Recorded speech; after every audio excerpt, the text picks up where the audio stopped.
was saying was a bit more of a story. Yeah. Because, like, I hit up Tabs like, yo, I want to feature you on my album. He's like, alright, cool. I'll come through, hear what you got.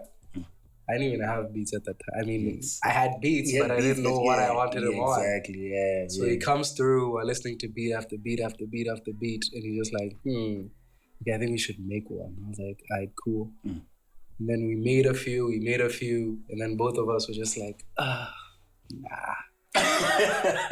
It's music, guys. Yeah. Hey, music. So I go back, I'm like, no, I have some in the archive, you know, some skeletons that I was like, nah, I don't really like it. So I think it was like literally the first one in the archive that we went to. And I remembered why I didn't like it. It just sounded so out there for me. You know, it was, I remember I was using, what's it called? Omnisphere.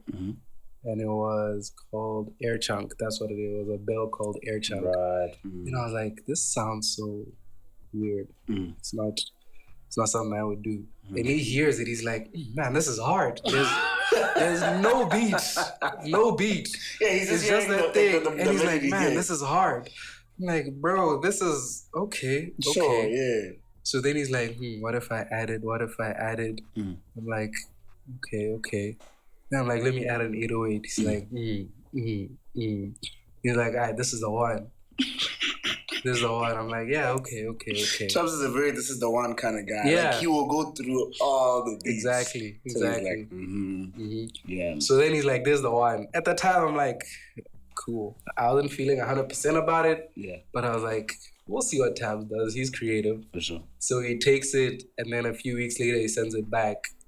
And I hear his verse. I hear what he's done with like the arrangement of his verse, and like beat wise, and I'm like, this is crazy. This is insane. And it was definitely. And I was listening to it. I'm like, bro, you sent me your verse. It's like 1 minute 51 seconds. Like this is a complete song. What do you want me to do? What can I?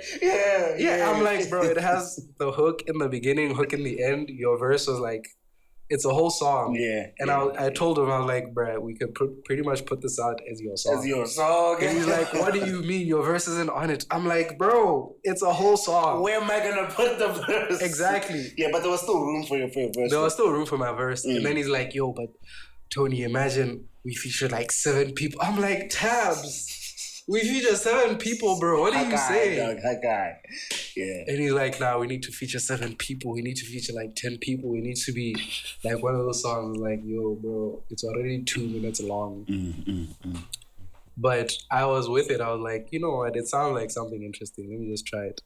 So I listened to his verse, I think like 30 times before I started writing. And I failed at writing because the whole time I'm like, I have to be Tabs.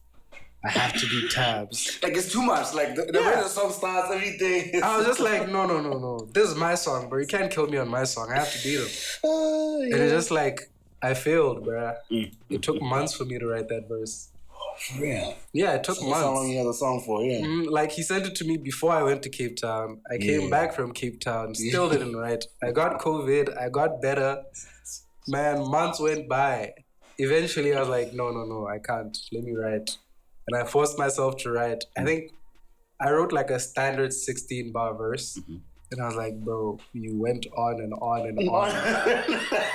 Bro, you went. And I was like, nah, maybe this idea of 10 people is not so bad. It's not so bad, dog. Yeah. Let's see what we can do about it. So I got some other artists who eventually had to be cut out. Yeah.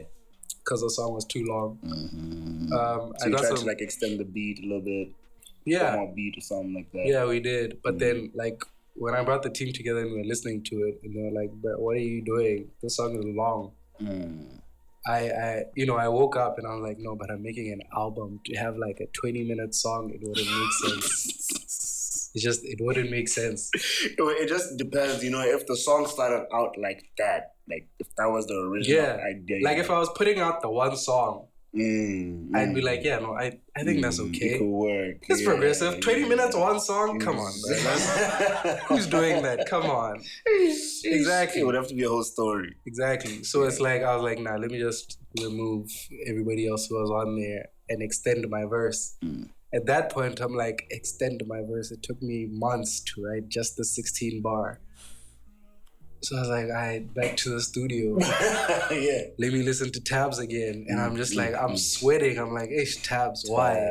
Tabs. That's Tabs, dude. Bruh. I've never had like a mid like Tabs verse. Whatever verse he's laying, yeah, it's on the money for sure. Mm-hmm. It's just his work ethic and just the way he treats music. Yeah, I think so. Yeah. And the way like it just at that point it just hit me. I was like, no, but Tab sent this back in like a week or two. It had me taking months. So I was just like, you know what, forget it. Forget thinking about Tabs. I'm just write. It's right. Yeah, for sure. For sure. And then it all just came naturally to me. I was like, if I can't kill him on the lyrics, I'm gonna kill him with the production. Just get some flow. Exactly. I was like, mix it. Let me switch up the beat. Let me change the 808. Let me do this. I was like, oh yeah, Tabs. Let's see who's winning now. At the end of it, I listened to the whole thing. I was like, yo, this is a crazy song. Yeah. There's like so many beat switch ups. There's like it's crazy. Really I was like, yeah.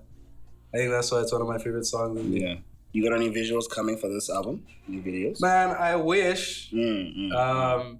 There's a few songs I want to shoot for. We had started shooting for Overcooked Chicken, Kizito and myself and Walter. Like Kizito had to go to Zambia, Walter had to do that, I had to do this. Yeah. So we ceased production for a while. I wanted to talk to Lamont. I've been wanting to talk to Lamont for a few months. I just never got the opportunity because I just got busy. But I guess after this I could talk to him. Yeah. I'll just wait for him to look at me first. Could he been hearing you? He was like, the second I said music video, he was like, ding. Yeah. So yeah, no, for sure. You gotta get some visuals. I want to talk to Lamont and Van De Art. Those are the two people mainly I wanted. I already talked to Van about one of the songs I want to shoot. But there's like a whole bunch of others that I want to shoot as well. Yeah. I want to have like a lot of videos for this thing. Yeah. But I want to do them right. Yeah. So like now the album is out, but I want to treat the videos as if like I'm re-releasing the album like a new thing. So I just want to give them like a new life. Yeah. So it means we have to wait like a little bit until we hear the next project, huh? Legends. Oh yeah, and I'm a perfectionist. I also do like I usually edit videos, so like I'm a bit of a perfectionist there as well, so it's probably gonna take some time. Yeah, just a bit of time with that. Yeah, it's probably gonna take some time. I feel like time, no matter how long it takes, as long as it comes out. Yeah. Let's wait for Kizito to come back. He'll probably make sure it comes out. Yeah, then we'll talk about like the releases and all that. Yeah. I get that.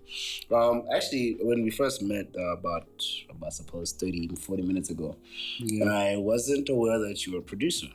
It was the first time I was hearing that you produce. Yeah, most people don't know. Yeah. And in just this interview, I had planned on speaking to you about what it's like working with other producers. Have you worked with other producers a lot? Not a lot. I could say I worked with Flex, I worked with Walter, I worked with Kizito, I guess. Yeah. One other guy called Alex, Luke Vermeer, but that's about it. Yeah. And we actually had a chat about it, I suppose, earlier in this interview, but what's it like working with other people? Do you think it's your strong suit? Do you think you prefer working more on your own? I like working with other people. I feel like whenever I work with other people, I learn a whole lot. Yeah. Like, just my people skills aren't that great, by the way. I feel that. So, like, new people for me, it's like, ooh, okay. Here we go. Let's see what's going to happen. Talking to people, not my strong suit, but like when we get to the music, that's where I can communicate with them better. Yeah.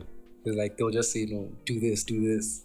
And I pretty much always know how to do what they want me to do. So it ends up working out. Working with other rappers, that's pretty easy for me. Because like I know what rappers want. You want a beat to do this. You want to bop your head. You want to rap on the thing. You want to hear when the verse starts and when the hook starts. Cool. That's pretty, but producers, it's pretty different because they have their own ideas. Yes. You know, they have like they have their influences obviously, They have the way they usually do things, which always differs from person to person. There's people who are like super messy, where it's like, dude, what is wrong with your project? Yeah. And then there's like people who are super organized. Yeah. Like you make one melody and he's like, okay, rename it here. Rename the track. Okay, now just put it there in case you make a bus. Send it to the mix. Put it in the bus. And it's just like, okay, but we haven't even made anything else.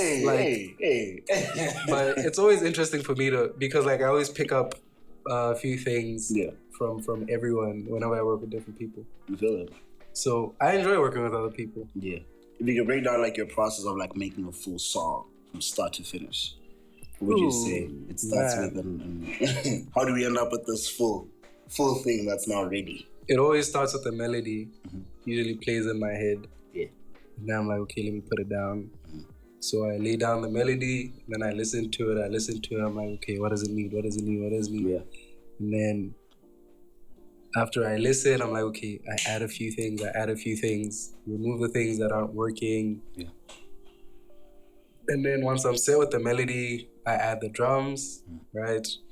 Usually start the 808, and then the kicks, and then I always start the 808. Yeah. Oh, always. That's so cool. I'm a more like hi-hats kind of guy. It's like melodies and hi-hats and then... For me, I don't really start the hi-hats because I can hear the hi-hats in my head. Right, yeah. So I'm like, I'm not going to lose that. Let me just start the 808. And then the kick, and then the snare, and then the hi-hats. Kick snare for sure. Yeah. Then the hi-hats, and then perks. Yeah. And then after I've done that, I just make a loop. I think about a minute, 2 minutes. I listen to that and I'm like, okay, where does it need to change? Where does it need to... Right, yeah. And then I change a few things here and there, change the beat there. You know, it takes some time. Yeah. And then after I do that, you know, that's when I'm like, okay, it's been like 6 hours. So I close it and then I think about it and then I'm like, no, I'll listen to it the next day. Come back the next day and almost 100% of the time I'm like, man, this is trash. This is horrible. What was I thinking? Then I put it away for like some time. And then a week later, I open it again. I'm like, Matt, did I do this? This is crazy. It's amazing. This is fire. And that's when I can like start making it into a song. Into a proper song now. Yeah. So that's usually like nowadays, that's how like my production works. But before like, oh man, before it was crazy. Before it was like, okay, melody. I like this 808 kick. All right, cool. Let's throw some lyrics on it. Let's go. Man, this is amazing. That's how it used to be. But nowadays, it's like, nah. It's a lot more of an intricate process. Yeah. Now it's a process for sure. Because now I want it to be perfect. Yeah. No, definitely. I've always thought that, like, more especially, I guess this might be my own personal experience or opinion. Yeah. In Gabs or in Botswana, there's a thing about clicks, man. There's a lot of, like, clickiness happening. There's definitely a lot of clickiness. Right. And I felt like myself personally, it's gotten in the way of some of the work that I wanted to do with other people because I felt like socially, I'm not cool enough to be your friend. But professionally, we got some work to do. Yeah. You know, we got some real work to do. And I feel like I'm at a level where I would at least like to have the conversation about doing the work. But I always felt like there's that click barriers. Like, are we in the same clique? Are we friends? Are we good? And I'm not sure if that's something that you've experienced yourself or if maybe you like working in cliques yourself. If you feel like maybe you like working with people that you're familiar with and you got to be friends with somebody, you know, to get into stew with them and stuff like that, and etc. What do you think of them? I definitely think Gaz is a very cliquey place. So cliquey. It's so cliquey. Like, you can't interact with just anyone. I feel like you have to be... I mean, if you want to interact with a certain someone, you have to dress a certain type of way, talk a certain type of way before you even talk to them. But I learned that with the music thing, the clique thing doesn't really apply most of the time. That's between musicians most of the time, because like the people who are coming up usually think, oh man, I have to pay this guy so much money before I talk to him. So they end up not even talking to people. But like when you talk to them, they're just like, I'd send it through, let me hear it. Let's hear it. And then you're like, okay, but how much do you want? And they're like, nah, bro, I said send it through. Let me hear it. Let me just hear at least. Yeah, exactly. Yeah. And then you're like, okay, he'll hear it and then tell me how much. Yeah. And then he sends it back. It has his verse. And you're like, oh, okay, your verse is here. How much? He's like, bruh, it's there. What do you mean how much? Yeah. So just like most of the time, you just got to ask and people will work with you. That's pretty much what I've come to learn. Yeah. In the music industry. Between artists and bots, you pretty much just have to talk to them and unless you know they're broke. Yeah. When they're broke, that's when they're like, yeah, no, you just have to pay this much and you can work. Yeah. But then, other than that, they're usually just like pretty chill. They listen to your music. They listen to whatever you send them and be like, bro, this is dope. And some of the time, they'll even be like, yo, can I hop on this? You know what I mean? Yeah. So it's like, it just comes down to, you just got to talk to people. Most of the people are willing to work with you. Yeah, no, definitely. That's true. Yeah. But it depends, man. Nah, I feel like it doesn't depend. Yeah, you know what I mean? It depends on even where they may feel like socially. Like, I think social... Oh, yeah, socially, it's definitely clicky. You can work with the guy, but I don't think you can hang with them. Yeah, I get that. Exactly, yeah. Because, like, I don't know, half the people I featured, I don't know if I can hang with them. Hang out with them like that, yeah. But you're just cool. Like, you can, well, cool. I can text the guy, he'll respond. But I don't think I can be like, yo, bro, I'm having a braai, come over. Yeah. You know what I mean? I get you, though. I don't think it'll work out like that. He'll probably be like, I'll see if I can, but I don't know. It's still very clicky.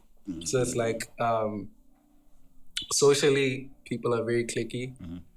I don't really like that because myself, I'm like socially awkward. I don't really do clicks. I just pretty much hang out with anyone. You just be doing you and just I'm just grateful as a person talking to you. I'm like, all right, cool. And most of the time when people talk to me, they're like, bro, man, I thought, man, you're so cool. I'm just like, dude, I'm not cool. Like, whatever you think cool is. Exactly. I'm like, I'm not cool, dude. I'm a nerd. I read books. I watch cartoons. Come on, bro. Just relax. I'm not cool like that at all. Yeah. But I get that, man. Yeah. So, music, like I said at the beginning of the interview, is definitely a journey. 100%. And, I'm sure over the past 40 minutes, close to 50 now, you've really broken down how you've got into... legend of the making. Yeah. But let's talk about that point where you decided to really choose music as a career. When were you like, you know what, I'm deciding, this is it. No turning back. I mean, obviously there's always turning back, but yeah, you really... I think it was 2019. Yeah. With Kizito. Because 2019, that was a year after I graduated. Right, I was still doing basketball, still pursuing basketball. But Kizito was like, he got the spark, the sudden urge to just do music. Kizito is the spark. Yeah. He was just like, yo, bro, I was listening to you guys' music back at the stew. It's just like, man, hit after hit. Yeah. You guys have to put it out. Yeah. So like, he started talking about it so much. And it's like when somebody talks about something and I spent like most of my time with him. And like he's just talking about, man, this song is so amazing. This song is so amazing. And like Kizito talks so much. So if he's talking about something, I'm gonna hold my comment from that because he's my boy. He's my boy. He also knows he talks a lot. But it's like once he's talking about something, then for a fact, everybody he's meeting, he's talking about that thing. Yeah. So it's like everywhere we're going, people are now saying, yo, Tony, I heard you make music. I'm like, what? From who? From who? And they're like, no, from Kizito. I'm like, oh, okay. Yeah. And they're like, yo, I heard it's dope too. I'm like, so that's when it hit me that, okay, I can actually, make this a career. Yeah. So like when we started putting out music, when we first put out the Anomaly album, A7, I think that's when it really hit me that I can pursue music as a career. Yeah. Because like, that's when I really got into the music industry, meeting a few people here and there. That's when I really felt like a musician. And it felt good. And I was like, yeah, no, this is something I want to be doing with my life for sure. Yeah. I think that's when it really started. That's when you're really like, nah, let's go time. There's the moment. Exactly. There's always a moment where like there's everything happening, but like you have this like quick conversation with yourself and you're like, yep, we're doing this. And then you go all the way through. Yeah. Do you feel like you've had like I suppose a good support system from friends to family? I feel like you've had the support that you need? 100%. I'll say that there's times when I thought I didn't have it, but that's because I couldn't see it. Right. You know, but it's always been there. Like Kizito, one of my biggest supporters, obviously. Then my girl, she's a big supporter. Although at times, there was times where I was like, man, this girl don't like my music. Get out of here. She'd come to my house. She's listening to Jordan Muzi. I'm like, bruh, come on. We're even bumping Jordan. Bruh, I'm like, yo, at least listen to some international. Yeah, listen to a local guy, bruh. Come on. Could you listen to my friend? Exactly. I'm like, I have the guy in my contact list. You don't even listen to me. But yeah. Like when push comes to shove, she'll definitely push my music. She did become my manager and help me get like a few gigs. That's good stuff. I'm very grateful to her. Other friends, my close friends for sure, they'd always text me like, bruh, I know you got some music hidden. What are you doing? You know, so I know I have a very strong support system. That's good, yeah. So yeah, they helped me a lot actually. Oh, that's fantastic, man. That's good. You got a show coming up next week, Sunday. Yep. I'm sure you've done more performances, as you've just said. Yeah. How many performances do you say you've done in total? Oh, man. I don't even know. Jesus. I mean, there was some where, I don't know, questionable ones. Yeah, there's been like in between, you know. Yeah. And there. I remember there was the one show you guys, I think it was you guys who hosted it at MAP. Right, yes. Where people didn't really show up. Yeah. We had very like lowest turnout of all time. Yeah, I remember. That was amongst the few. There was like one we did before that one where there was an audience, but it was it felt so stiff. Yeah. You know, like I'm performing, but I'm looking at people look at me like, who is this kid? You know, and there's one person in the crowd who's like, ah! And I was just like, wow, this is disheartening. Yeah. But, you know, Kizito is always the hype man. Like, guys, come on, man. Come on. And it's just like, Kizito is always that guy. He never looks at the negatives. He's just like, did you see that one person in the crowd? Yep. I'm like, bro, you're talking about the one person in the crowd. And it's just like, he was always the hype guy. So I'd say I've done a few. I've definitely done a few. This will actually be my first performance. Like solo? Is it my first? No, not my first.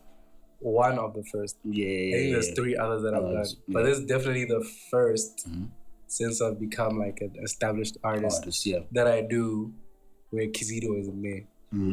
It's the first where he's not there. Yeah. Kind of gave me jitters because I've always been like, man, you know, whenever I feel down, Kizito's there. Like, he's right there. Yeah. You know, because he's always been the guy who picks me up whenever I feel down. I feel that, yeah. So it's like, it's the first time he's not there. To be honest, you need it. Even if the show's going great, you still need that person that's still gonna be like, man, we're here right now. I felt a bit, you know, jittery because he's not around, but it feels good. Happen. Yeah. Yeah, it still feels good either way. Yeah. You got any sort of tricks up your sleeve? Anything that you plan to wipe people's minds away with? Oh yeah, there's definitely something. Yeah. Oh, it's coming. It's going to be great. Yeah. I can't really say right now because it's meant to be a surprise. Yeah. But people are gonna love it. No, that's fantastic. Sure. We'll be there too, so I'm sure.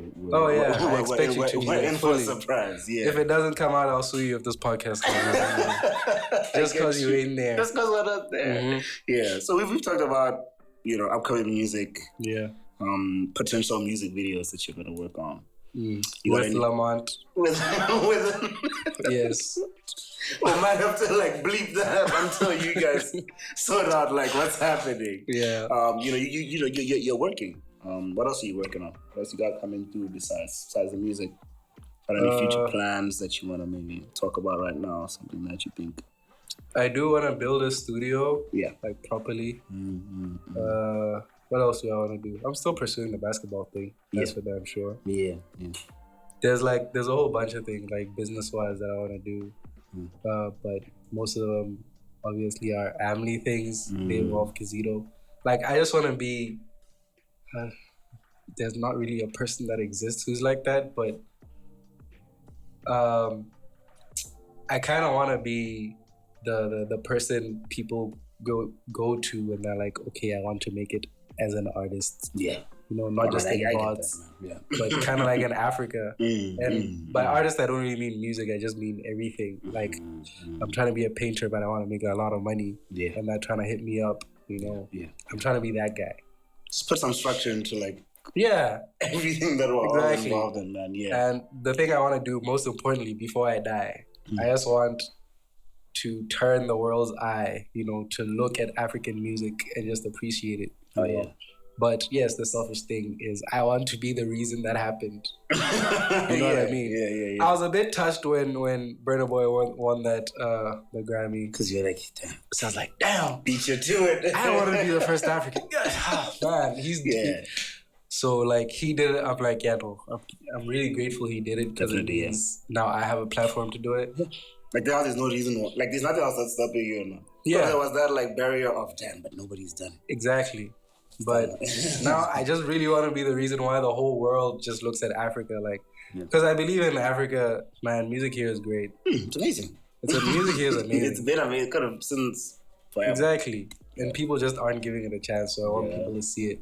Yeah, that's really my goal in life. That's what I want to do. I think it's just that natural, like talent, man. You know, I think obviously I don't want to like shit on like other people or anything. Yeah. But I think what I realized, I think, especially maybe let me say European countries and even America, for example, you find that most people tend to have to go to like music school because there's music school that's quite accessible. That's like corner to corner. Obviously, maybe not like all over the place, but it's accessible. And then usually when, let's say for example in Gaborone, I'm sure you went to school in Gaborone as well, right? Yeah. We usually do have music class, but it's never really about like making music per se. Usually you learn how to play an instrument. I didn't do IG music, so I don't know how extensive that goes. But I think my point is, what I've noticed, more especially with like my peers around me, is that we naturally just like know how to make music. Yeah. Fine, it takes time to learn how to use the DAW because it's a whole software and XYZ. But once you literally know where to put this and put that, it's late. Exactly. It's so late. So that's something that I really noticed about like our peers in Africa. So, your point about Africa, man, just being like super special. Really I think we're really just good at it because as Africans, I think it's in our blood to rebel, you know. So we're good at it because when we're young, like you passed music class, but you failed science. Your parents are like, you passed music. You passed music. What is music? You failed science. And they're like, my child. You know what I mean? So naturally you're like, I'm going to be good at this thing. I'll show you. And I think the thing is, I was reading, I think I'm still reading Will Smith's book. It's a lovely book, man. If you get the chance to ever read it, please do. It's so many life lessons in there just about, having an actual career in entertainment and how that can affect your personal life and how just so many things tend to happen like really fast, right? Yeah.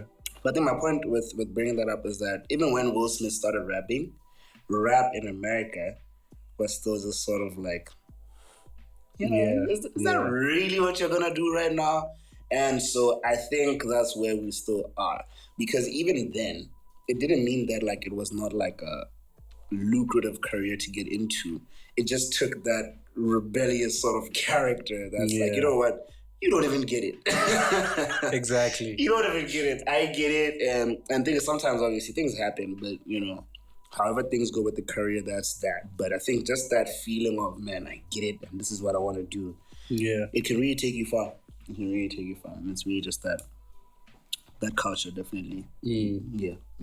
I feel that. I need to read that book. Oh man, that book is. I was trying to think, obviously Will Smith right now currently is going through like a whole thing, and good luck to him. But and I think it's more crazy reading it because it was put out a month before. Yeah, and you get to hear how he was just sort of like in this sort of good space, and then things just completely turned around within like just like that. Just like that. I mean, that's how it happens. It's just like that. Man, Wingz, it's been so fantastic talking to you. I'm sure we're going to continue having many conversations. I would love to get in studio with you soon. And hey, man, I got the time. Yeah. We got this series. You said you've seen it before, the Vibing Out Sessions. Yeah. I'm not sure when we can work out a date for that, but I hope we can work out one soon. Do you have anything at all that you'd like to leave on this podcast before we close it out? Anything that's on your mind? I think I said pretty much everything. Yeah. I don't think I got anything else. Yeah, that's fantastic. I'm pretty sure if anybody's trying to, what if somebody's trying to reach out to you, where can they get a hold of you? Oh yeah, that's what I forgot. Let me see. Which social media platforms am I on? It's Instagram, Facebook, Twitter, which I barely use. What else? WhatsApp, obviously. Yep. Any booking information? You got any booking information you'd like to leave on here? Forever. Yeah. So my socials, it's official Wingz. Wingz is 3 eyes and a Z at the end. So it's official Wingz altogether. That's for Facebook, Twitter, Instagram. And then my booking is like my email address, which is official Wingz. Wingz 3 eyes, Z at the end. Officialwings@gmail.com. Fantastic. Yeah, and then my WhatsApp is attached to my Facebook and I think Instagram. That's pretty much all the places I can be reached. Yeah. I'm not hard to find, honestly. That's a good thing. Yeah. Just ish, man. I'm socially awkward, so like when people call me, it's a bit like, should I answer? People should always text before calling. Yeah. Calling is like when we've now established what's happening. That would be a good idea. Because like if someone texted me saying, yo, I'm about to call you, mentally I can be like, okay, should I tell him I'll answer or not? Because I'll definitely text him and be like, no, I won't answer. This is not happening. Because like you just call, especially like in the morning. Anytime. Man, I could be doing anything. I don't want to lie to you. Nah, bro. If a random call, because obviously, like, we run a business and stuff, so it's not very easy to just kind of sort of like ignore calls. But man, these times where like... Man, I'm not even ashamed to say it, bro. You call me 7 a.m., 8 a.m. Odds are I'm not happening. I'm not, bro. There's only one person I answered that time, for sure. Yeah. Otherwise, I'll just look at it. I get that. Thank you so much, man. I'm pretty sure we're done here. Yeah. It's been a good interview. I'm pretty sure, like I said, we might have many more. Something like this or something a lot more fun, like some studio sessions coming soon. Yeah. Right, cheers. That's about it. Get with the waves.